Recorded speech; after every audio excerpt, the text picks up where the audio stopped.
In 1930, an archaeologist named Edgar Banks was excavating the ruins of an ancient city in what is now modern-day Iraq. He had been digging for weeks. Mostly he found what he expected, some broken pottery, grain ledgers, the administrative records of a civilization that had been dead for 2,000 years. But one afternoon, his team uncovered something different, a collection of clay tablets small enough to hold in one hand, covered in wedge-shaped marks pressed into the clay before it hardened, cuneiform script, one of the oldest writing systems ever used by human beings. When the tablets were translated, everyone expected trade records, tax documents, a list of kings. What they found instead stopped the translation team completely. Financial advice, specific, numbered, step-by-step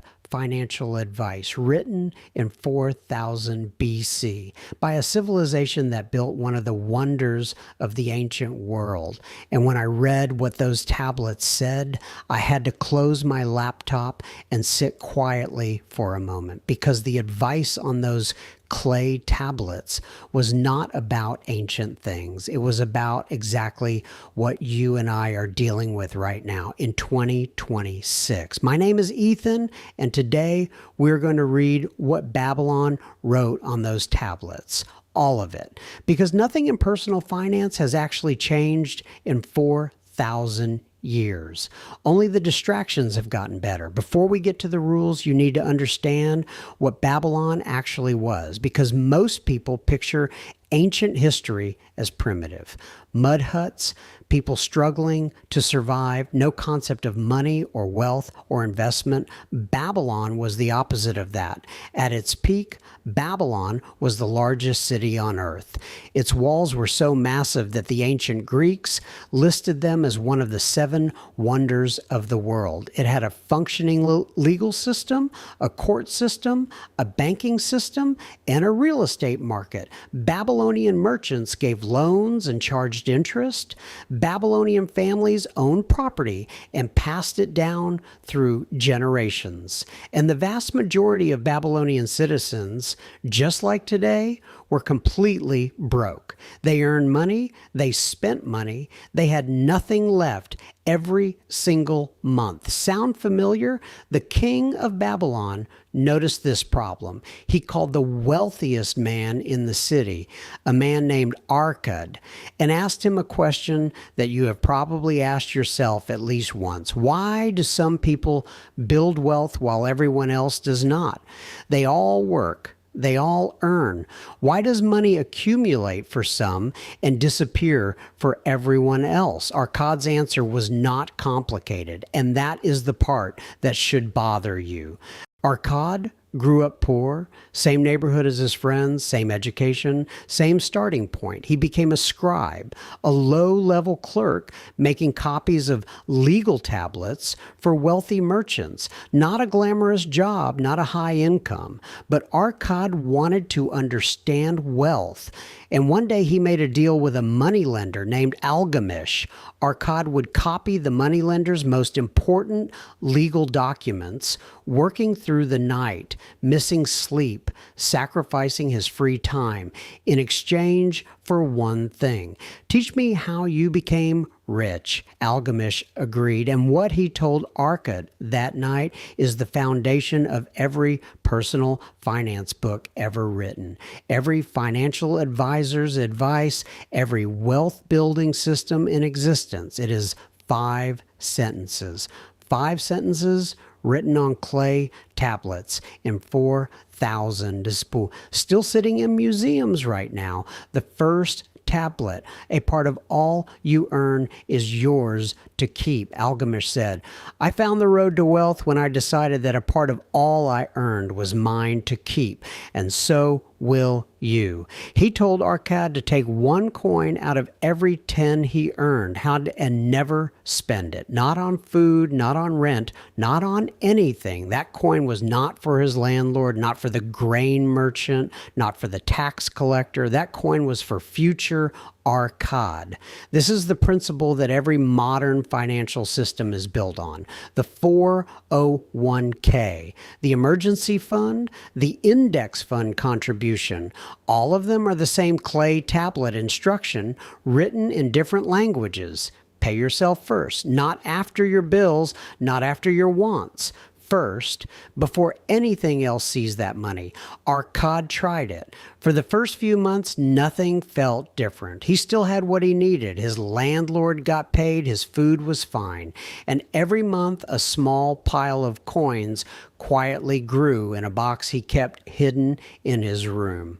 What Arcad realized, slowly, then all at once, was that he had been wrong about money his whole life. He had believed that money was something you received and then distributed to the people you owed it to the things you needed, to the pleasures you deserved after working hard. And if anything was left, you kept it, but nothing was ever left. Because when you live this way, your expenses always expand to consume your income.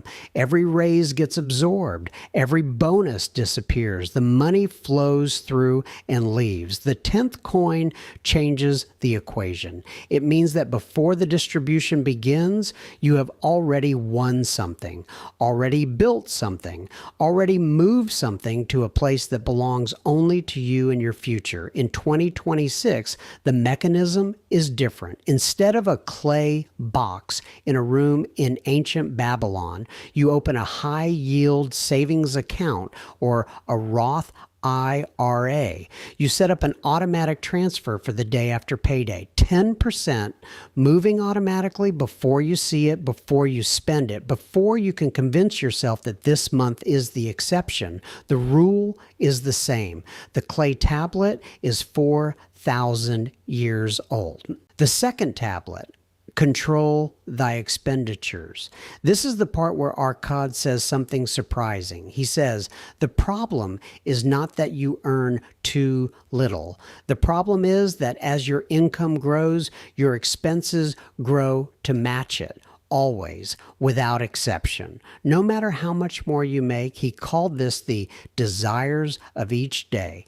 And he said that a person's necessary expenses will always rise to meet their income unless they consciously, deliberately, intentionally draw a line. Arcad was not saying to live miserably. He was specific about this. He said, budget for your necessities, budget for your enjoyments, budget for the things that matter to you. But do this consciously.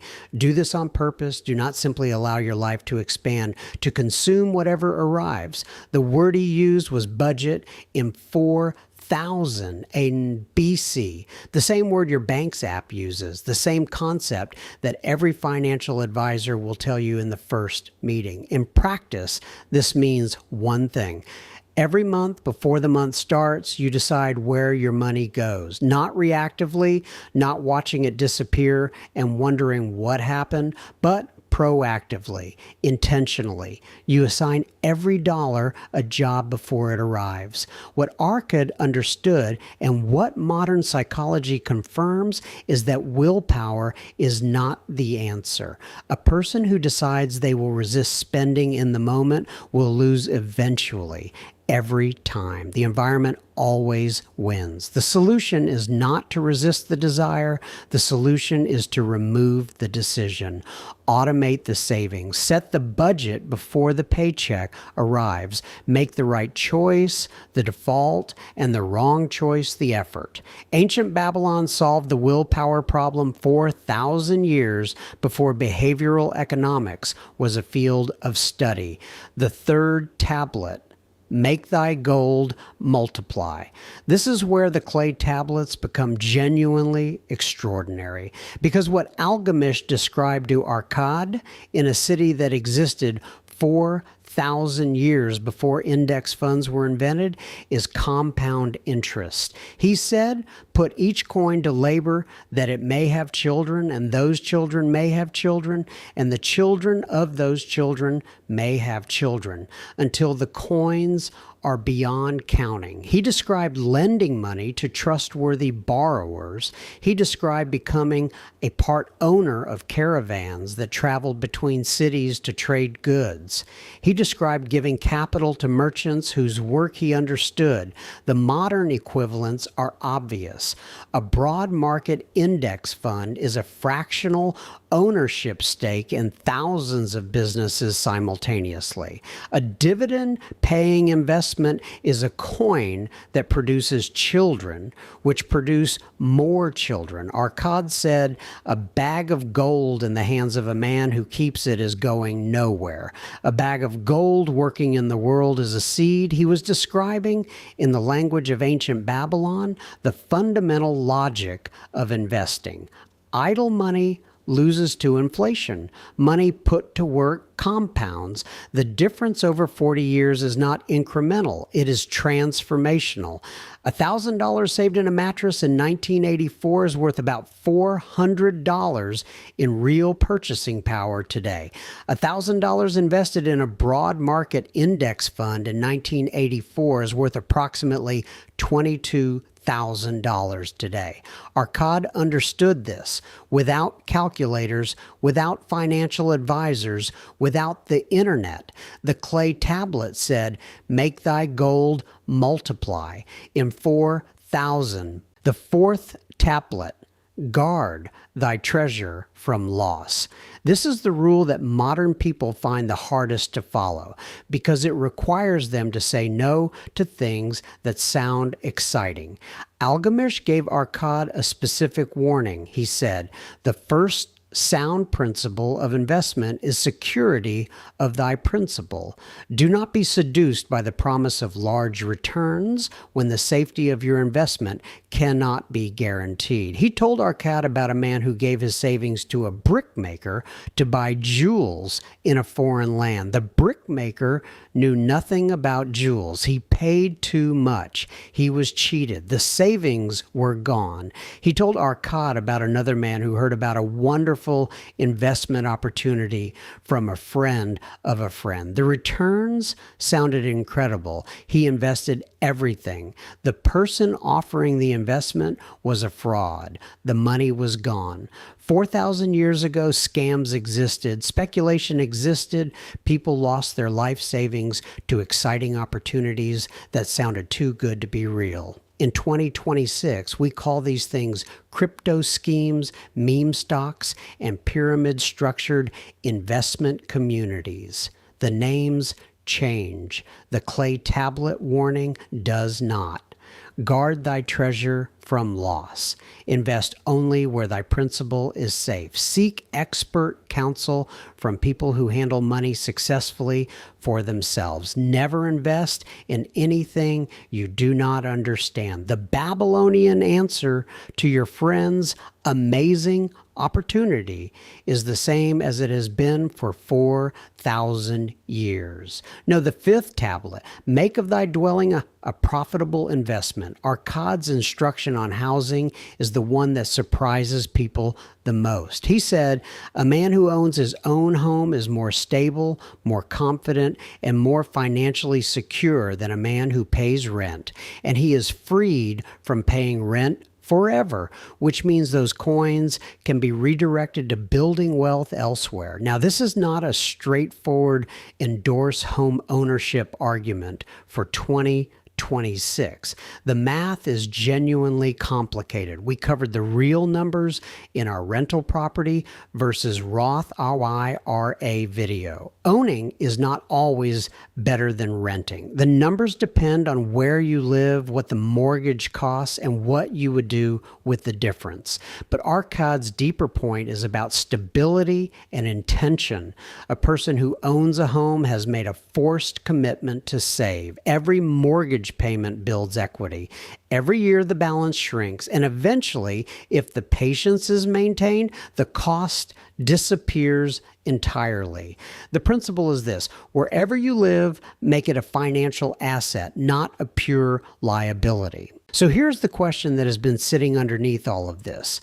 The clay tablets have existed for 4,000 4,000 years. The book explaining them has been in print since 1926.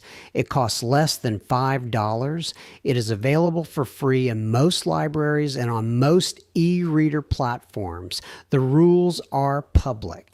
They have been public for a century. They were written down 4,000 years ago. So why is 78% of America living paycheck to paycheck in 2026? Arcad had an answer for this too. He said, men of action are favored by the goddess of good luck, and the goddess of good luck does not help men who sit and wait. He was not talking about luck. He was talking about the gap between understanding something and actually doing it. Everyone who reads about investing understands that they should invest.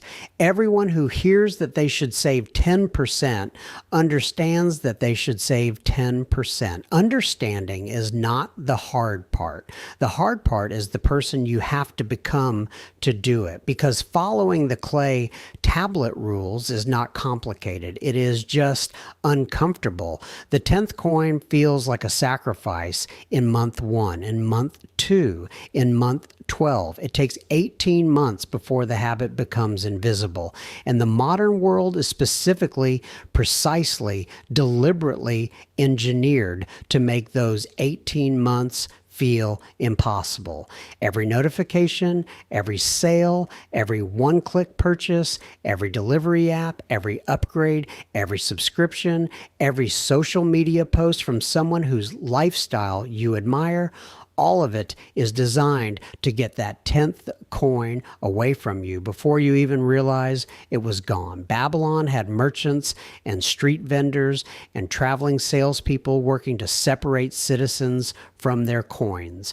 We have something considerably more sophisticated. The rules have not changed. The distractions have gotten better. So here's what I want you to do after this video. Not all 5 rules, not a complete financial overhaul, just one.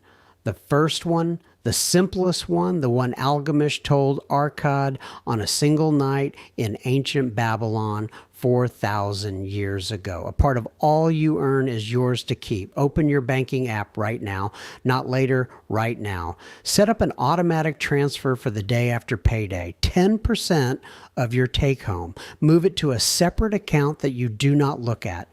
Do not name it something motivational. Name it something boring. That is the account that does not get spent. If 10% feels impossible right now, start with 5 or 3. The percentage matters less than the habit. The habit is the clay tablet. The habit is 4,000 years old. The habit is why Arcad built the richest fortune in the ancient world, while his neighbors wondered where their money went every month. Babylon is dust now, but the rule is still here. The question is not whether it works. It has been working for 4,000 years. The question is whether you will start.